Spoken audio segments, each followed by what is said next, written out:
On this episode of Street Rat Garage, we are up at Street Rat Garage Worldwide Headquarters, and we are going to run through all the vehicles that we have up here and decide what we're going to do with them. Let's get started.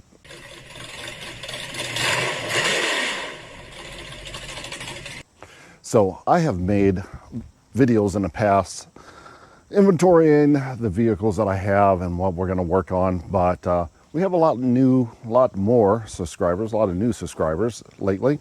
And well, those old videos, they're outdated, and I have some new stuff, and I still have a lot of the old stuff laying around. And well, when you have this many cars, it gets a little bit difficult to work on them. So some of them have been sitting around ever since they were on previous episodes of Street Rat Garage. And some of them, well, I just haven't even gotten around to. I've bought a few that haven't even made it on the channel, and I haven't done anything with. So it's the life of a hoarder, I guess. So let's look at some of this junk. Well, let's start with something that hasn't been on the channel, and I've had it for a long time, and you've seen it in the background forever. And I actually started making a video on this boat probably 2 years ago. And it's such a piece of garbage that I don't even want anything to do with it anymore. And now it just sits there. There's no title. There's a V8 302 engine in it. It's a straight mess. It just needs to go away. The trailer itself is not horrible, but then again, you know, I don't have the title for it. I mean, it has these rollers and things on it that I have no idea if that's probably all frozen up and doesn't roll anymore. I can't even tell when it was last had a lake permit or a registration on it, because that is faded away. I bought these tires. I had to buy these tires for the trailer because the tires were rotted, just so I could bring it back home. So there's a couple, probably $300, almost $300 worth of tires there. There's a plate. Does that say 87?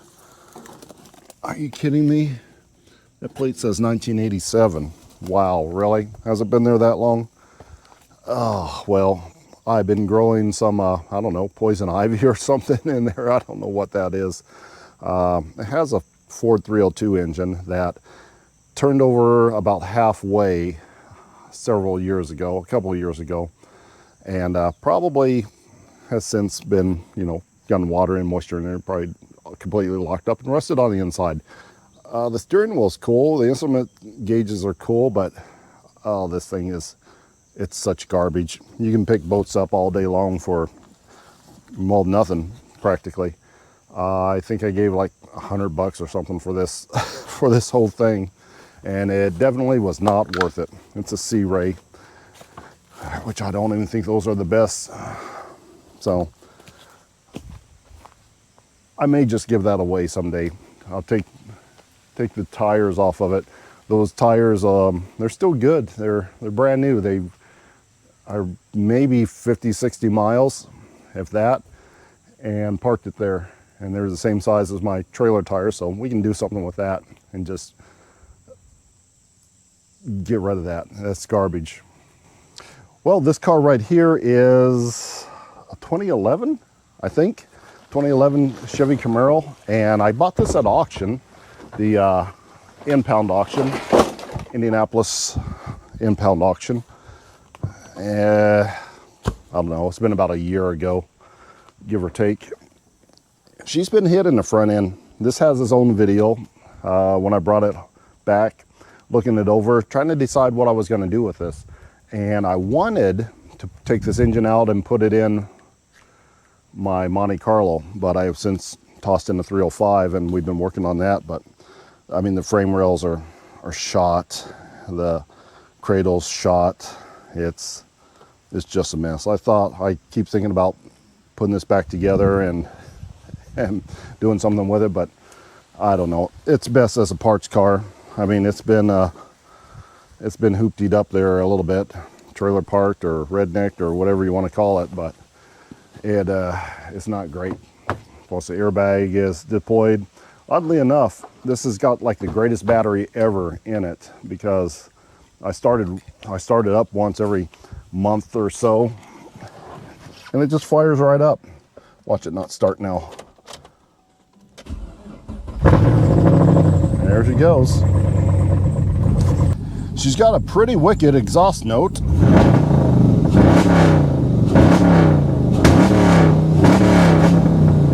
It's not bad. Not bad at all.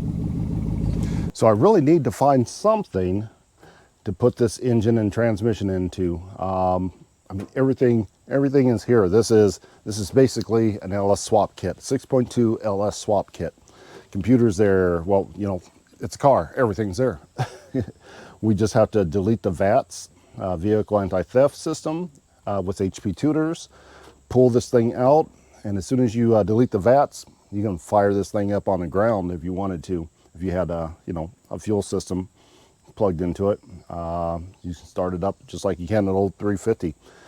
So yeah, we need to find something to put this in. I don't know what it is, but we need to get this started. And then right next to it is another 6.2, a 2007 Yukon Denali. Yeah, Yukon Denali. I bought this a few months ago. I can't even get the hood up on this one because it's so bashed in, but I did start it and load it on the trailer. It was puking transmission fluid all over the place. But yeah, this one will start and run. I don't have juice in it right now to fire it up, but yeah, she's a runner. Another LS swap, another 6.2 LS swap. Of course, this is a 4-wheel drive or an all-wheel drive, so we don't have a transmission to go with it. Actually, I do have a transmission to go with it. I have a couple 4L80s. Yeah, 4L80s in the garage over there. I think I have one. I did have two. Maybe I only have one. But there's something in there. So we can put a 350 behind the engine. We can put a 400 turbo. I got a couple of those. I think a 700 R4 we can put behind it. We got stuff. We got parts is what I'm saying. But motivation, that's a problem. Now, of course, this truck was brought into the impound facility because it was wrecked, and yeah, there's not much left of this truck. There's some interior parts that we can sell off. I don't know, there's not a whole lot of parts really left on this truck that we can sell. Blown airbags, we got some decent seats, center console, we got a good stereo system in there, I guess, but not a whole lot else. We got maybe $1,000 worth of parts that we can sell off of this one. This truck, I can't even remember how much I paid for it. Probably about $1,500, I think. I think somewhere in between $1,200 and $1,500. So there's not a whole lot of money into this. Was it that much? I don't know. I can't remember now. I think it has a video. You can go back and look at that one. Yeah, when you make a whole bunch of videos, you lose track, and you lose track of money, and that's the important part, losing track of how much you're spending. Now, of course, one of the candidates for an LS swap would be this 68 or 69 Caprice right here that I bought out of the Indiana public auction. Now, I bought this car when prices were up and people were giving bigger money, so I actually cannot get my money back out of this car unless I really go and fix it up and make it look a whole lot better than what it does. So the car market, boom, has gone down tremendously. So I gave over $2,000 for this car. It's been about 2 years ago as well, and prices were up. Now prices, bam, they are down. So we're losing money on this one for sure, unless we do something with it, or we can get it onto the channel and make its own money and pay us back for buying it. So not one of my greatest deals, but yeah, she's a land yacht. She has some character and rust and is a complete piece of garbage. Yeah, okay, yep, engine's still there. She's got a 327 in her, so that is a bonus, and kind of one of the reasons I would probably not want to LS swap it. But then again, there is a lot of room for an LS swap. An LS engine isn't that big. It's maybe just a little bit wider than this block, but there's all kinds of room in here. This engine compartment has like room for turbos and all that fun stuff on it. But the engine, it ran. It needed some spark plugs. We just brought this in, we got it running, and we moved it like, 100 feet or so. And then we parked it and pretty much gave up on it. Yeah. So it didn't do that great on the channel. Not that many views, but we have more people on the channel now, so maybe we can bring this back. But she does have some rust on her. I mean, it's not great. The quarter panels are shot. The floor pans are shot. The interior, well, it's complete garbage. I mean, there's nothing good inside of there at all. It's absolutely disgusting. There's a couple of hubcaps though, and some mouse bedding. A lot of that. I mean, scared to open up that glove box door. Part of the breather was in there. I probably should have put that back. But she's still on the point system, and she's green and she's moldy. We need to do something. We need to pull her out here, clean her up again, and at least get her back running. I would like to make as many cars run as possible, even if we're not going to do anything with it immediately. So this is what happens to these old cars. Some guy like me gets a hold of them, says, I'm going to fix that up one of these days, and they mess with it for a little while, and they give up on it and they park it. I haven't given up on it yet, but I have parked it in lieu of other project vehicles for the channel. So we need to at least make this run like the Camaro. We need to be able to come in here, fire it up, and lubricate everything, move it around a little bit, make sure everything runs on it, at least, at the very minimum. It can't just sit here. And speaking of just sitting here, this was a major mistake that I made. This car was running and driving. It was all together. I should have just left it alone. I really should have. This is 1963 Plymouth Belvedere. If you watch the channel, this is the first car that's on my YouTube channel. This is a roadkill car, not a popular one, but it's the first roadkill car that I bought. I had a couple others that have since left the channel and moved on, but this is a 63 Belvedere. It did have a slant 6 in it. It doesn't anymore. And I took the interior out to have the floor pans patched up, and now looks like there's a little water there, so they're probably going to start rusting out again. But yeah, she's a roadkill car, and she's seen better days, definitely. It had the slant 6, and I pulled it out. We were going to Hellcat swap it at one point, and then well, come to find out, there was going to be way too much modifications in order to put that Hellcat in there, more than I really wanted to do. So there she sits. Now, I was thinking about putting a 360 in it, some sort of small block, and rolling it like that. Still hasn't happened. So as you can see, there is a common theme. Work on it a little bit, put it to the side. Work on it a little bit, put it to the side. It's definitely a problem. When you own a YouTube channel, people want to see fresh content. They don't generally follow a build process. You can have one on there that you're going to build, but the views steadily go down as you build it until nobody even cares by the time you're done anymore. So that's the problem with YouTube cars. That's why you see a lot of guys just working on one, putting it to the side, or completing it and getting rid of it, or what have you. So this I gotta bring this one back, or sell it to the guy that I sold the other two roadkill cars to. That might be the best option. We might have to get this to somebody that's gonna take care of it. I don't want it sitting around here, and we may have to just send it on its way to a owner that's going to take care of this, because it's ugly, but it's mildly special. My Toyota Corolla, 78 or 9, I can't remember. I have too many cars.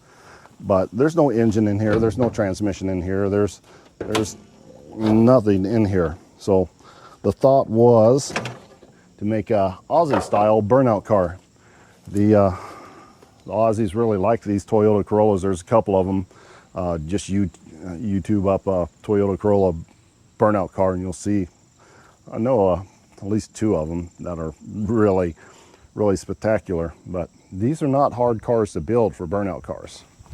There's still enough room in here for, you know, a small block or an LS, something like that. But you got enough room. Look at, you just have the cross member right there. You can get in a pan, no big deal. You got plenty of room for the headers. There's actually, for such a small car, there's a lot of room in there. So of course you do have to change out the rear end to, you know, one of the Aussie cars just has a 10-bolt rear end under it. So I've seen quite a few burnout cars just running a 10-bolt rear end. I mean, you're just spinning tires. You're not, once you get that tires broke loose, there's no real force on it. You're not putting slicks on it and hitting it on the drag strip. So I think that would work out just fine. Just like a S10 10-bolt maybe, and just shorten it down a little bit and go. So I may get some help on this one. This is not something I really want to do. I'm not good at fab work, building a cross member or motor mounts or anything like that. There's no LS swap kit as far as I know for this car. Building the rear end, cutting that down, that's not my thing. So we're gonna have to get some help on this one, but it's coming, but it's probably not gonna be this year. Oh, this one I really like. This is the Plymouth Volari. Can't even remember what year this is. 79, 80, I don't know. It's up there. I can't even remember how to open the hood. It's one of those outside deals. One there, and she has a slant 6 in her. Now this one, it actually runs. It hasn't been started up for a while, so we probably need to do that. Fire these things up and circulate all the juices. Slant 6, really good engine for reliability, not so much for power. Right, let's see if this guy will still start.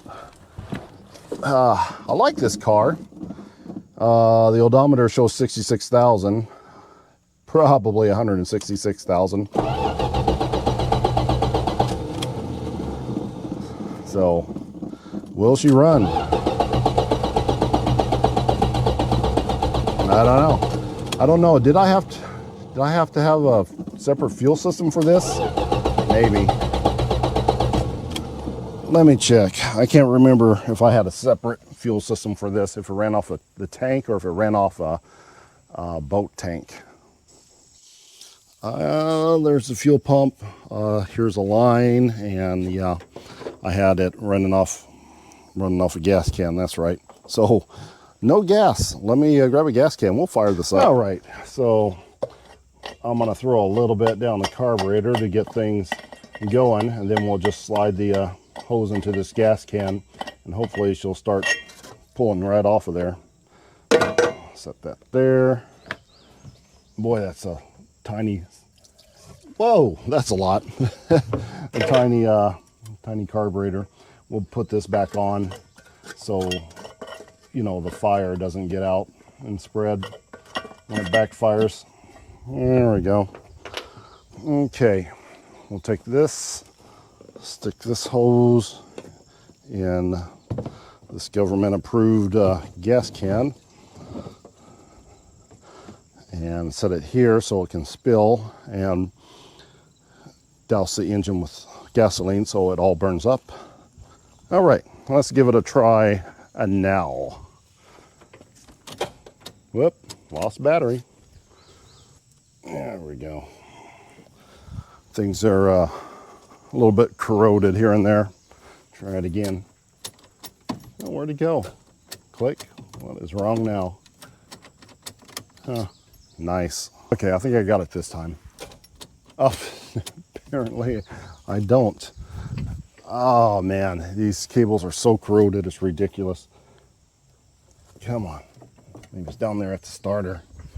Starter's just right there. Such an easy starter to fix. Try it again. No. Wow, really? How about now? Oh my gosh. I think it's at the starter. I think these wires have corroded. Don't look corroded, but every time I move those, it gets a little more juice. Oh, come on. Seriously? Okay, I'm pretty sure it's this connection right here. So we're just doing the old screwdriver trick. Maybe. Not even getting a good connection enough to get juice down there. Oh, come on. Wiggle it around. It does not want to go. I don't know why. I think it's this positive cable's hot. So it's something in here not making a good connection.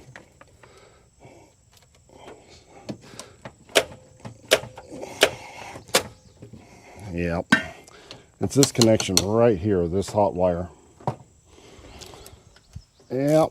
That is why you don't let things sit around for too long, because this happens. Corrosion, moisture, rust, all that stuff. This was perfectly fine. It turned over without any problems before. Now it's got so much rust and junk in it. It's not making a good connection. So we're gonna have to pull this wire apart, if it'll even come apart. It's so rusty. And clean these up. All right, got them cleaned up a little bit. It's not good, but hopefully that'll be enough to make it start. Let's try it now. There she goes. Come on, pull off the tank now. Pull off the tank.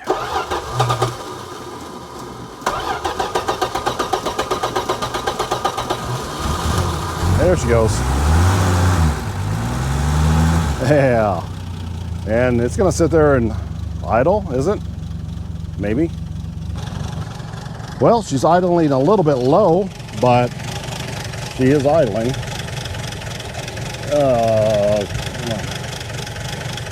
Where's the linkage?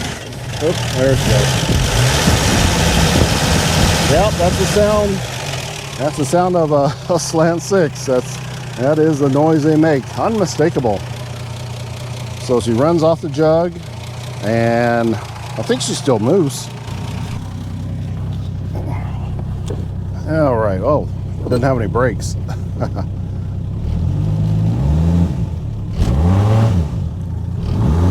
Is it spinning?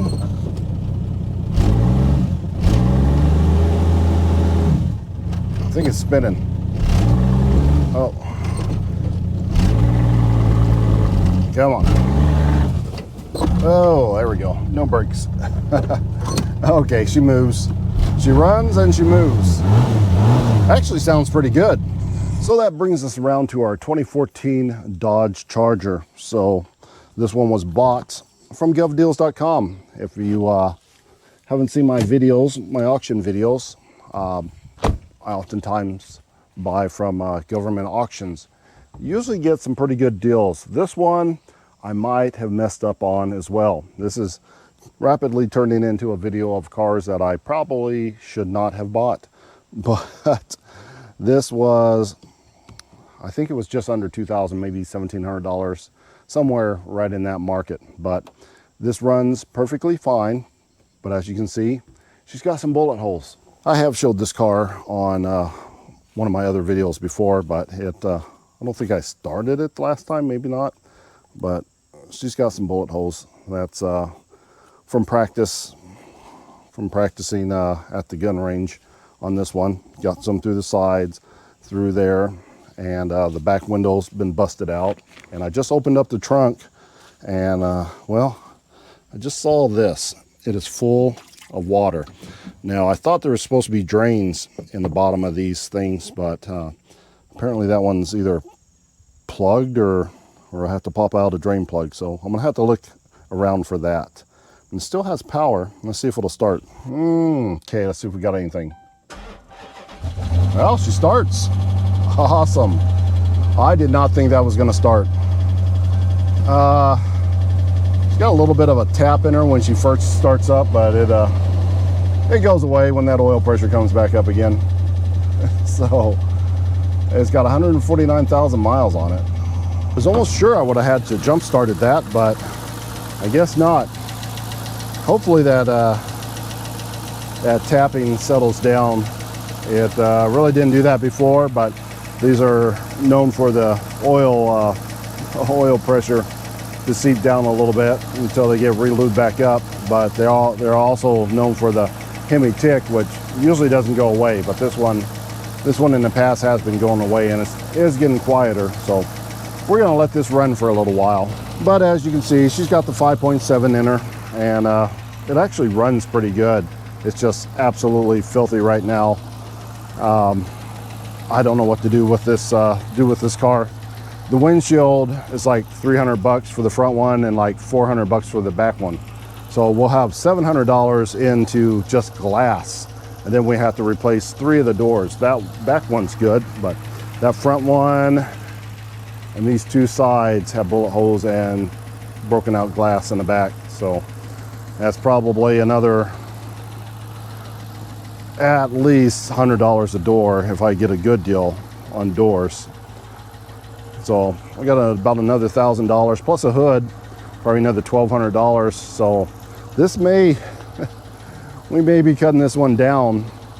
We might have to measure the wheelbase, get out the old Sawzall and see if this body will fit onto this car. I don't know what to do.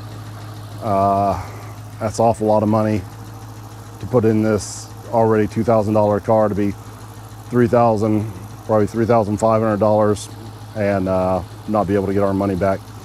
I should have bid on a better car. I could have got one for probably $3,000 that was just fine, ready to go. So I just really like the bullet holes in it. I don't know, it just looks cool. That's the main reason I bought it. If it didn't have bullet holes in it, I might not have bought it. Yeah, it definitely needs a new hood. So it's starting to quiet down now, so it's getting better. But we're gonna let this one run. This battery needs to charge up. We'll move on to our truck. And our truck is this 1985 Chevy 1-ton. Used to be like a fire truck, and it has its own video as well. So I bought this one at auction. Yeah, it's a 1985 Chevy C30. And she's got the 305 in her. Nothing big, nothing fast, nothing fancy, nothing powerful, but she looks cool, and that's why I bought it. I did get a much better deal on this one at the auction. I still have some paperwork I have to do on it, but it was cheap. So that was the main reason. It's on the channel too if you want to go back and find that one and take a look at it. The engine was locked up on this one, so I had to get up underneath there and wiggle the flywheel around a little bit underneath with a pry bar, but we got the engine freed up and she started and ran, and we drove it on the trailer and out of the auction yard onto the trailer. So if you want to see that, go back in the playlist and have a look at that one. This was a fun one. All right, same thing with this. Will it run? Now the gas tank and everything's hooked up on this one. We need to air up that tire. She's leaning, but this should run. I say should. Come on. There she goes. That wasn't hard at all. Yeah, nice. And she's gonna run on her own too. I'm gonna go ahead and hook up the old air compressor. She's a little smoky. I still don't think those rings have seated in from where we broke her loose from, but when she runs for a little while, she seats back in, and that's the reason we gotta keep this one running. I really need to get out here and start this one more. Yeah, but it sounds pretty good. So let me air up this tire real quick. Okay, we're getting that tire aired up. It's almost there. This is idling kind of on the high side. See if we can knock it down real quick. There she goes. Much better. So yeah, this is she's in pretty good shape. It's really solid truck. Has good rocker panels. Frame's fine. Doesn't hardly have any rust on it at all. The door is damaged on that side though. And that's the only big deal about this. I don't like the utility bed on the back. So that's kind of what's keeping me from from getting her up and going. The smoke's starting to die down. It's almost there. But yeah, it's got the big utility bed on it. I would like a regular bed, but if I put the regular bed in, then it's got the utility style rear end on it, then I'd have to swap that out, which is, you know, kind of a big deal. So I guess I got the gantry way over there. We could pull that off with, but I don't know on this one yet. This is just a good running truck, and I'll probably hang on to it for a little while unless somebody makes me a really good deal on this one. All right, that should do it. Got the tire all aired back up. She's been running for a little while, and it looks like it's just about quit smoking too. So good deal there. Again, you got to get these things out and get them running, and not leave them sit here like I do. All right, while I'm here, I'm gonna see if I can get this this charger out. This ground is so muddy. It's been raining all day, and these are not the best in mud, that's for sure. And no, we're not going anywhere. She's not going anywhere. And I'm gonna shut her down. That should be enough run time. I found the little plug in the back. I pried it out. It was like a metal lid thing type deal, round. Pop that up, all the water rushed out. So we'll leave that off, because until we get a back window in there, it's gonna fill up with water. So I wanted to move it out of here, get it off of this mud, but yeah, that's not gonna happen until it dries up again. Now this truck I am torn on a bit, because this has been like the best truck ever. I bought it out of Copart's auction with 189,000 miles on it, and now it has over 400,000 miles on it. So it has been very, very good to me. I rebuilt the transmission in it, and well, I had, when I first got it, it had bent valves in it, about 7 different bent valves to be exact. And I had some heads laying around, some 243 heads or whatever these have on it. I think it was something like that, or the equivalent of that. So slap those on there, and it's been fine ever since until now. I think I blew the water pump, and I overheated it several times, and I blew the head gasket bad. So I have to start this up every now and then to make sure water hasn't gotten into the cylinders and locked it up. But just like that, it just starts up and it just runs. I can still drive this every now and then. I can drive it into town without it overheating, and it does just fine. Let me look and see how many miles I have on this. It has, let's see, where's it at? Come on. If I can find it. Oops, I just passed it. Have to go around again. It has 447,000 miles. 447,864. So almost 450,000 miles. And it sounds fine.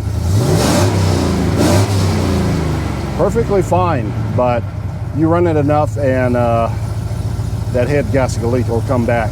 I think it self-seals every now and then because I put so much stop leak in it from when the water pump was leaking.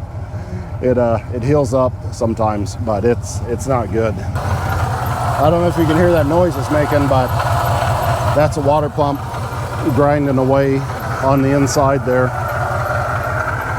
Man, this is such a great truck. I've been to Arizona to duct tape drags pulling the trailer with this truck when it had around 300,000 miles on it, I think, or high 200,000s, one of the two.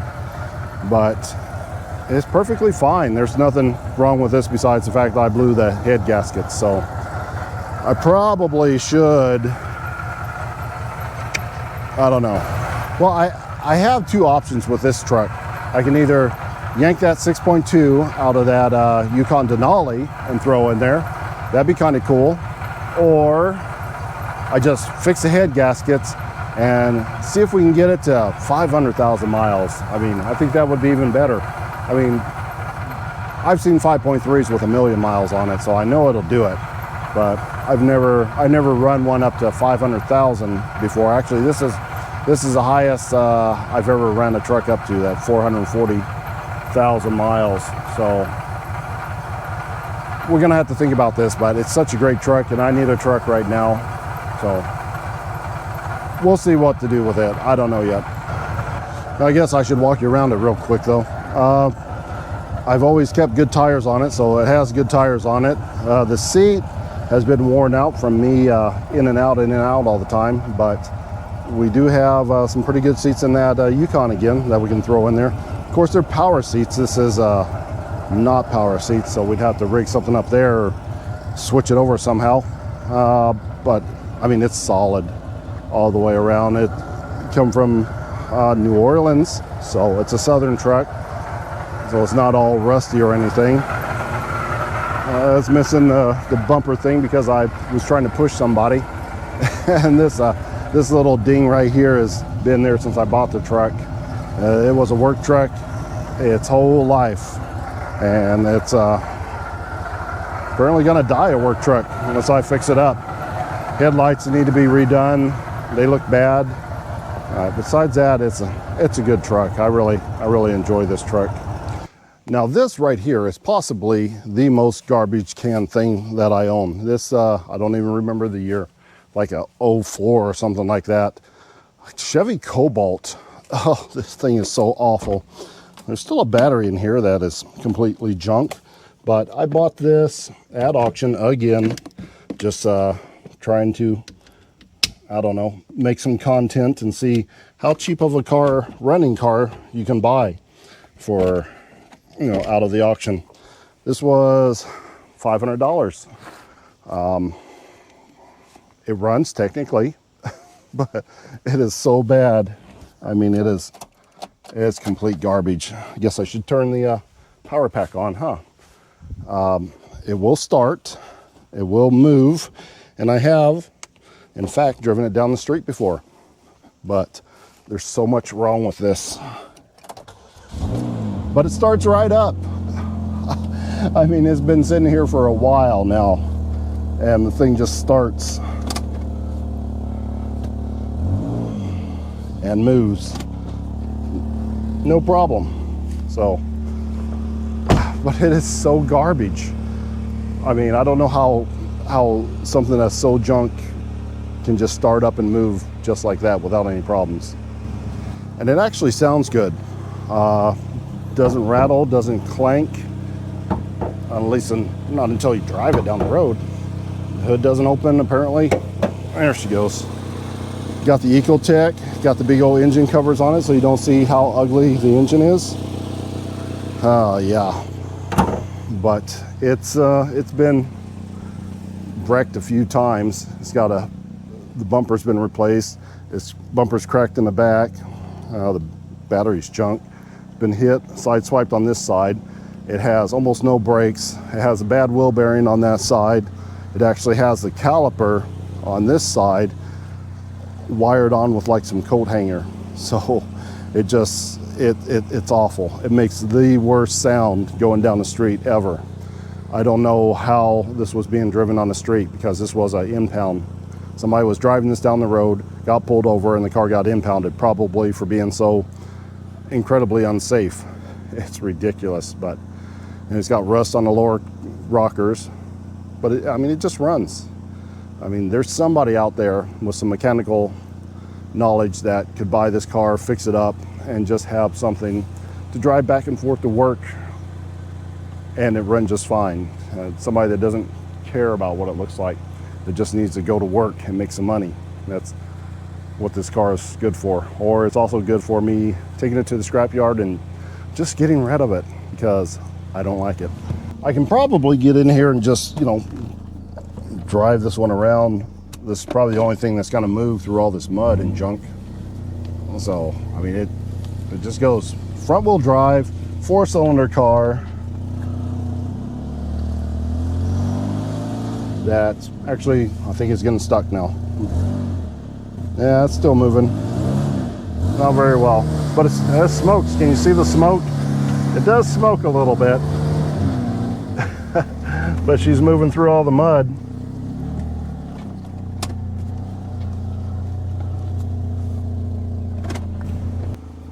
She was smoking pretty good. Let's see what happens if we floorboard it.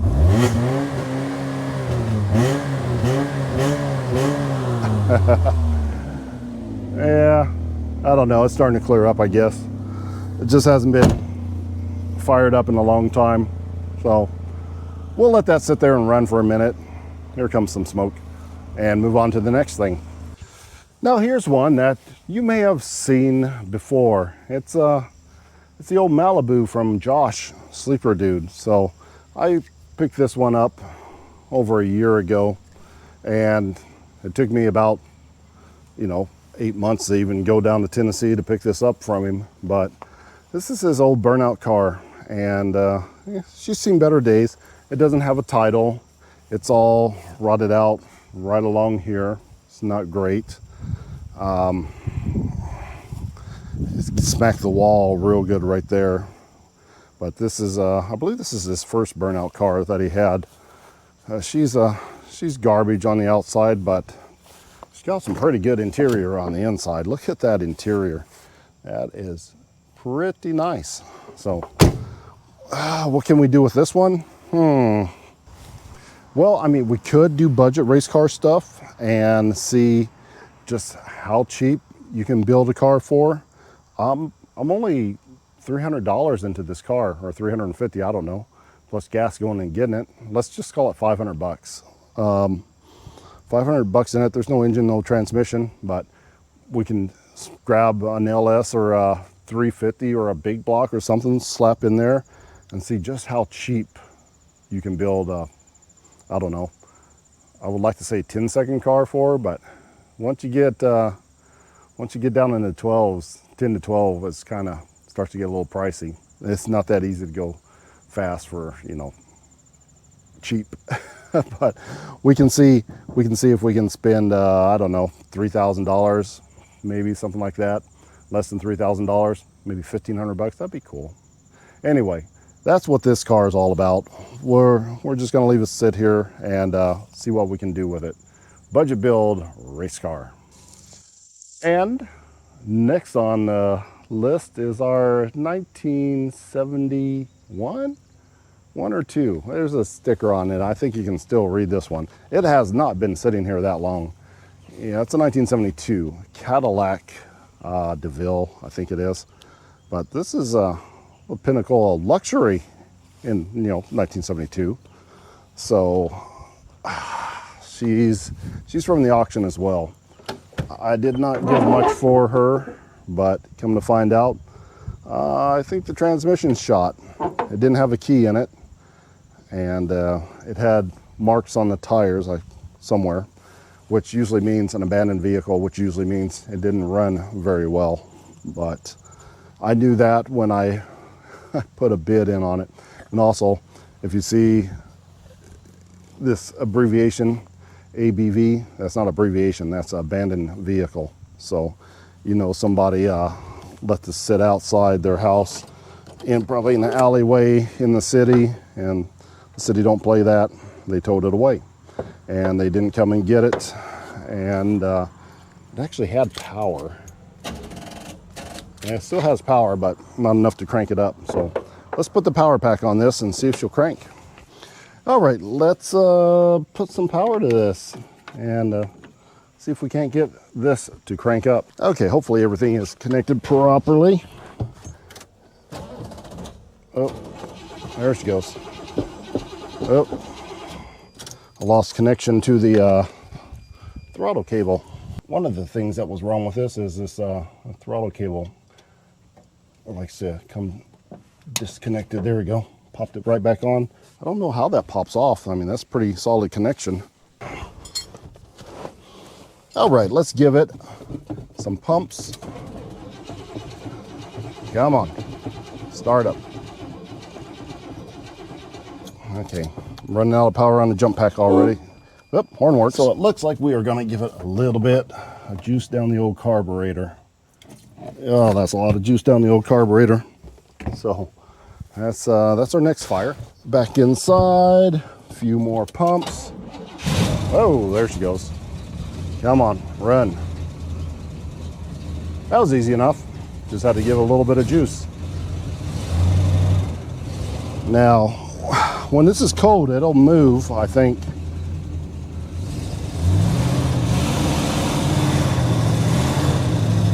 She'll move until she gets warmed up, or until she moves a little bit. See, now she's slipping already.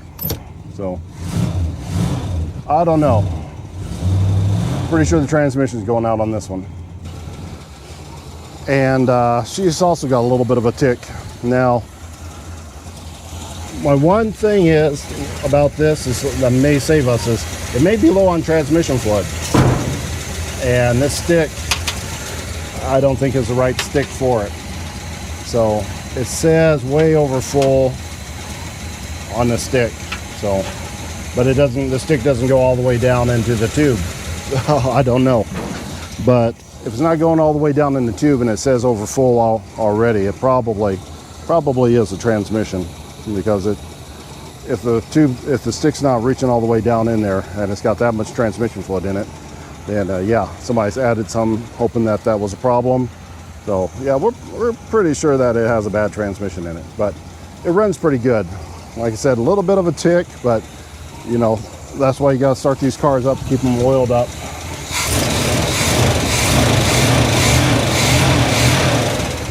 A little bit of a miss too.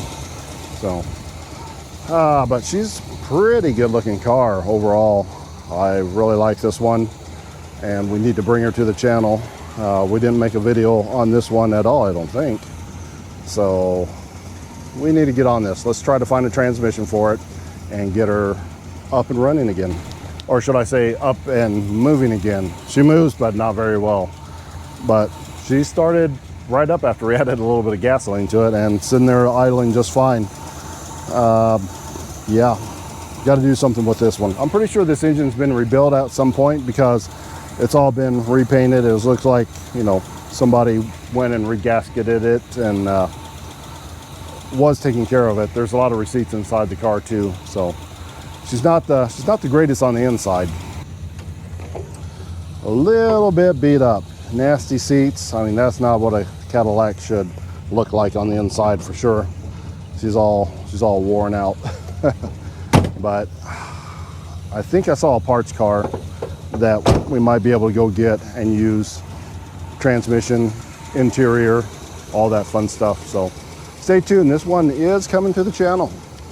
Now, while we let the Cadillac sit there and run and charge up the battery and circulate all the fluids, we come to our other 2014 Dodge Charger. This one also comes from Gov Deals. This one is an Ohio State Police car.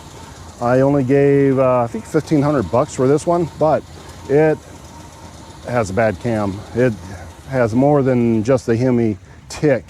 It has some wiped out cam lobes, twisted lifters, something like that, but it still starts. At least I think so. Let's give that a try. Woo!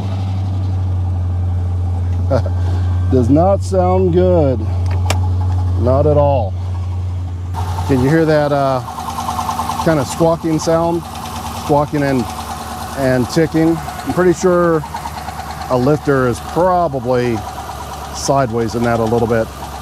And I've taken the radiator out of this one and used it in another Charger that I bought that had a bad radiator and stuff in there, because we're gonna yank this engine out, and the plan is to put a 392 in it, a Scat Pack engine out of a, well, no, Scat Pack, it's a Durang, or what was that, SRT Grand Cherokee. So that's the plan with that. It's been sitting here for a while, and it fires up and runs pretty good. Still has half a tank of gas in it, so that's $50 right there. But this is pretty good on the inside. She moves just fine. Good transmission, no problems there. So we can mate that 392 engine up to this 5.7 car. This is a two-wheel drive car. Turn it off before it gets starts to get a little bit warm, but then we'd have our own police Scat Pack vehicle, I guess. So that's the plan on this one. But she's a nice, solid car all the way around. I really like this one, and I want this one high on the list. I really need to get this one in the garage and start taking it apart, but we have other stuff in the garage that comes first, so this one's on the short wait list. All right, let's talk square bodies now. Well, I guess we did have another square body, but these two trucks right here, this one's a parts truck. I've already taken the engine out. It's in my Monte Carlo. This one, I already did a video on this just recently. The video wasn't really well received. I mean, wasn't a whole lot of views on this one, so this kind of got pushed back to the side, because I don't want to work on vehicles that nobody cares about, which, yeah, I know. Probably nobody cares about any of these cars, really. But this got the really bad view rating, so I'm gonna have to wait a little bit before we do any more work on this. Let the subscriber base build up. Maybe a few more people get in there that actually care about a square body truck. But it's got a 305 in it, automatic transmission. It's got junk seats in it. This door doesn't open every time I close it up. I just put this doghouse on it, so that's pretty much what the last video was about. Putting this doghouse on it, getting it, lined up, taking the old bumper off. I mean, it's all smashed up here. It looks better, if you can imagine that. If you haven't seen the video, go and watch that. So, give me some motivation to keep working on this one. But I do need a truck though, so I may have to continue to work on this one, just so we have something to drive. That's a truck. So if I can't get the head gaskets on that, I need to fix this one so we can do truck stuff. And this one here, it didn't have a title. It came out of, one of my friends bought this one. It came out of an auction, and yeah, it had a good engine in it. So we'll go inside and look at the engine and see where that's at. But it's a 3/4 ton.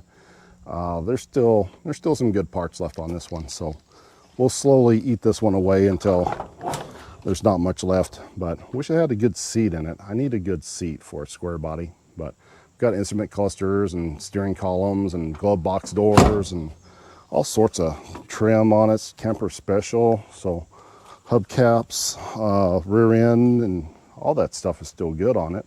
So there's lots to part out on this truck. Now we come to some more fun stuff. What is in the garage, the pole barn?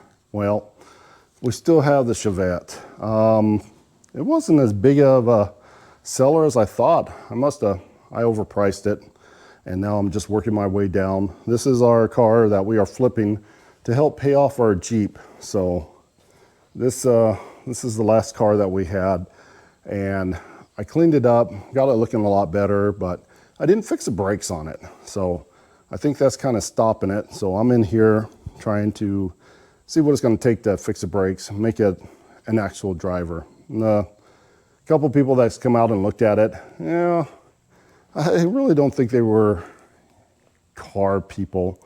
I mean, they like cars, but they need something they don't have to work on. So this Chevette is almost something you don't have to work on, but it has very little brakes on it. It has a busted brake line. So if I can fix that brake line, make it run and drive, no problems, this is a great entry-level vehicle for a young person. And that's who was coming out and looking at this. Some young people that just don't have vehicle knowledge, but want to get into the hobby. So that's what a Chevette's for. It's a good beginner hobby, classic car vehicle for sure. So yeah, I'm gonna crawl under here in a bit, look underneath there, fix that broken brake line, and then relist it for sale. Then it should go away. Then we can continue our video series on flipping vehicles to pay off my Jeep Wrangler. If you haven't seen that, go back and look at that. I've bought a few cars. We started with like no money, just scrap, and now we're up to a couple $1,000 at least. So if we can get this one flipped, we'll be probably over $3,000 on our way to $15,000. So yay for us if we can get rid of this. And where did that engine go that was in that C20? Well, it's right here. It's in my Monte Carlo.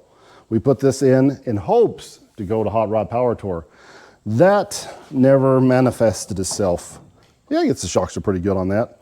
But, you know, got mad about it, stopped working on it. Plus it has a transmission leak too, and I may have to take the transmission out. It's always something, just always something.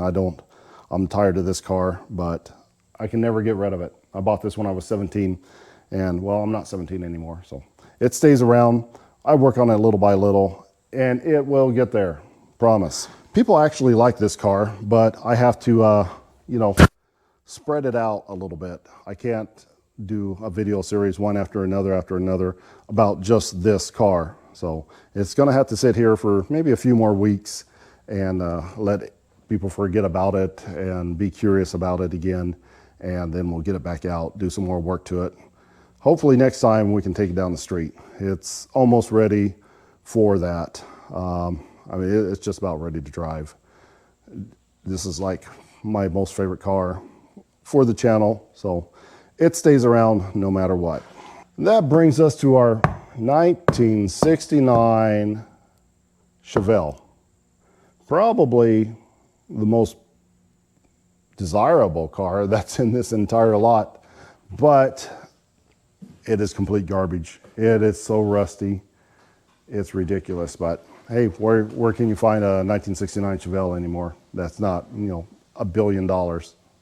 We got a lot of work to do on this one, and I'm tired of this car, to be honest, but I'm gonna keep working at it, and we will get this one back out on the road. We need something to do this winter, and I believe this is gonna be it. So that Camaro that's sitting outside, well, that engine, I could just go ahead and yank this engine back out again, stick it in this car, and just run that, put the Camaro engine in this car, which would be cool, or I could just put the Camaro engine in this car. I don't know, but probably that engine will go into one of these two cars. But this one is sad. It's in rough shape. I was trying to get this one ready for Hot Rod Power Tour as well. I mean, you can see that on the channel. We got the floors all patched up and, you know, insulation in there, and that part squared away, but we got so much rust here in the back window that it's going to be very difficult to get a window in there. And there's our SS hood for it, and the quarter panels are shot, which I don't care about, no big deal. Everything looks pretty good underneath of here, so it's ready to drop an engine in. These are 350 Chevy engine mounts, so we can put those in, and we don't have an AC box or heater control box. But this wiring is messed up. I don't know what we're gonna do about this wiring. I can't seem to get any power to the car. So we may have to rewire the car, or we're gonna have to go in there and diagnose this wiring, see if we can save it. I mean, it doesn't look too bad, but nothing I do gets power to this car. So we gotta make all the electricals work on this car before we stick the engine in, so the engine's not all in the way. But it's a good car. We need interior too. I pulled the seats out and they were complete garbage, so all those reasons were excuses that we didn't get it ready for Hot Rod Power Tour this year. So yeah, got to stop coming up with the excuses. So that is pretty much what happens when you buy too many vehicles, too many project cars. You got a whole bunch of stuff that you need to do, and then nothing gets done. If we only had one, maybe two project cars, I mean, they would probably be immaculate, in really good shape, shiny paint, big engines, 10-second quarter-mile passes. The Monte Carlo would probably be done, painted, and have a LS swap in it and looking nice, but it's not. And, well, there's only one person to blame for that, and that would be me. So, unfortunately, ADD has reared its ugly head, and that is my life, and we will keep plugging away at it, one project at a time, little by little, put them to the side, bring them back out, work on them again, and just keep going. So that's everything we have up here at Street Rat Garage Worldwide Headquarters. And well, until next time.